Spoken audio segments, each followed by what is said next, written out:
সকাল সকাল রেডি হয়ে চলে গিয়েছিলাম নেতাজি সংঘ ক্লাবে। গিয়ে দেখলাম মালা, লজেন্স, বিস্কুট সব আনা হয়েছে। ক্লাবের সামনেটা সাজানো চলছে রাজুদার উদ্যোগে। কিরে, কি করছিস রে চুটু? এই তো এই আটা এই সেই পতাকা গ্লুবাল দিয়ে আটকাচ্ছি। আমার আসতে একটু দেরি হয়ে গিয়েছিল, আসলে আমার পড়ানো ছিল। আমি ওদের সাথে একটু কাজ করলাম। আকাশ চলে যাচ্ছে, তারপর লাকি কুরকুরে কিনলো আমাদের খাওয়ানোর জন্য। আমি আর নন্দু কাকু মিলে পতাকাটা ঠিকঠাক করে নিচ্ছিলাম। ওদিকে রাজুদা বলল, সব ঠিকঠাক হচ্ছে তো? সত্যি বলতে এই দিনগুলোতে আমার খুবই ভালো লাগে, কারণ এই দিনগুলোতেই আমরা আমাদের শহীদদের তথা জাতীয়তাবাদী নেতাদের স্মরণ করতে পারি। রাজুদা নেতাজির ছবি নিয়ে চলে এলো। তারপর চলে এলেন পরেশ নস্কর মহাশয়। ভারতবর্ষের একটা অন্যতম সেরা নেতা, আমাদের ক্লাবও তার নামে উৎসর্গ করেছি।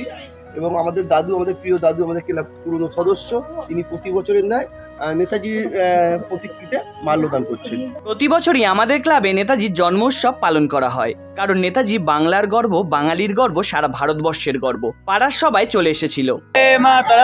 দাদু প্রত্যেকবারের মতো এবারেও পতাকা উত্তোলন করলেন। পতাকা উত্তোলনের পর দাদু কিছু বক্তব্য রাখলেন। এরপর জাতীয় সঙ্গীত গাওয়া হলো।